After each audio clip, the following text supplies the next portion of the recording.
Lijo Rollins വിവരങ്ങൾ നൽകാനായി ചേരുന്നുണ്ട്. ലിജോ, ഈ കൂരിയാടുമായി ബന്ധപ്പെട്ട അപകടം, അതുമായി ബന്ധപ്പെട്ട വിവാദങ്ങളെല്ലാം കെട്ടടങ്ങുന്നതിന് മുൻപാണ് പുതിയൊരു ദേശീയപാത അപകടം കൂടി വന്നിരിക്കുന്നത്. ഈ ദേശീയപാത അതോറിറ്റി അധികൃതർ ഇപ്പോൾ സംഭവ സ്ഥലത്തെത്തി കാര്യങ്ങളെല്ലാം വിലയിരുത്തി. അവർ എന്താണ് പറയുന്നത് ഈ പുനർനിർമ്മാണവുമായി ബന്ധപ്പെട്ട്? ഒപ്പം ഈ കുടുങ്ങിയ വാഹനങ്ങൾ മാറ്റിയോ?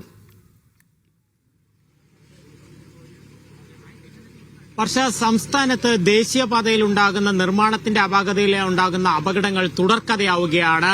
ആദ്യം കൂരിയാടുണ്ടായി, അതിനു പിന്നാലെ ആലപ്പുഴയിൽ ഒരു അപകടമുണ്ടാകുന്നു. ഇപ്പോൾ കൊല്ലം കൊട്ടിയത്താണ് അപകടമുണ്ടായിരിക്കുന്നത്. വലിയ രീതിയിലുള്ള ഒരു അപകടമുണ്ടായെങ്കിൽ പോലും 4 വാഹനങ്ങൾ അതിനുള്ളിൽ കുടുങ്ങിയെങ്കിൽ പോലും ആർക്കും പരിക്കേൽക്കാതെ രക്ഷപ്പെട്ടു എന്നുള്ളതാണ് ആശ്വാസകരമായിരിക്കുന്ന കാര്യം. 4 വാഹനങ്ങളിൽ 3 വാഹനങ്ങൾ, സ്കൂൾ ബസ് ഉൾപ്പെടെയുള്ള 3 വാഹനങ്ങൾ മാറ്റിയിട്ടുണ്ട്. ഒരു വാഹനം മാറ്റണമെന്നുണ്ടെങ്കിൽ ഇനി അവിടെ മണ്ണിട്ട് നികത്തിയതിനു ശേഷം മാത്രമേ മാറ്റാൻ പറ്റൂ. അത്തരത്തിലുള്ള പ്രവർത്തനങ്ങൾ നാളെ നടക്കും.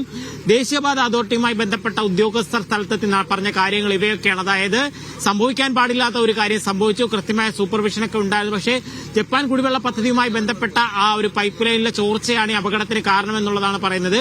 പക്ഷെ അതെല്ലാം ഇനി വിദഗ്ധമായ പരിശോധന വേണം.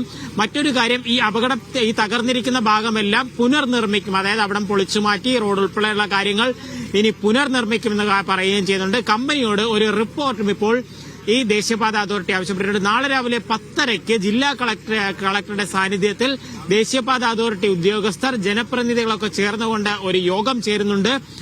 അല്പസമയം മുൻപ് ഇവിടെ എത്തിയ MP പറഞ്ഞിരിക്കുന്ന കാര്യം, ഇത്തരത്തിലുള്ള മണ്ണിട്ട് നികത്തിക്കൊണ്ടുള്ള ഈ ഒരു മേൽപ്പാലങ്ങൾക്ക് പകരം പില്ലറിലുള്ള പാലങ്ങൾ തന്നെ പണിയണം എന്നുള്ളൊരു കാര്യം, പില്ലർ ഫ്ലൈ ഓവർ പണിയണം എന്നുള്ളൊരു കാര്യം തന്നെ ആവശ്യപ്പെടും. നാളെ അത് എല്ലാ ജനപ്രതിനിധികളും ഒറ്റക്കെട്ടായി ആവശ്യപ്പെടുമെന്ന് പറയും. പക്ഷേ വലിയ രീതിയിൽ ഇതിന്റെ ഒരു തുക വർദ്ധിക്കുന്നത് കൊണ്ട് അത് പ്രായോഗികമാണെന്ന് അറിയില്ല. പക്ഷേ ആളുകളുടെ ഒരു ആശങ്ക, സുരക്ഷിതമായ യാത്ര അവർക്ക് ഉറപ്പാക്കണം, ക്വാളിറ്റി റോഡ് ഉറപ്പാക്കണം എന്നുള്ളൊരു കാര്യം പറയുന്നു.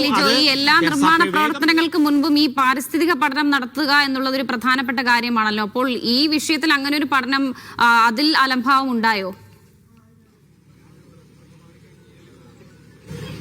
കൃത്യമായി പഠനങ്ങളൊക്കെ നടത്തി തന്നെയാണെന്ന് പറയുന്നത്. മണ്ണ് പരിശോധന ഉൾപ്പെടെയുള്ള കാര്യങ്ങളൊക്കെ നടത്തിയെന്നുള്ള കാര്യങ്ങളെല്ലാം നാളെ നടക്കുന്ന യോഗത്തിലാകും വർഷ കാര്യങ്ങളൊക്കെ ചർച്ച ചെയ്യുക.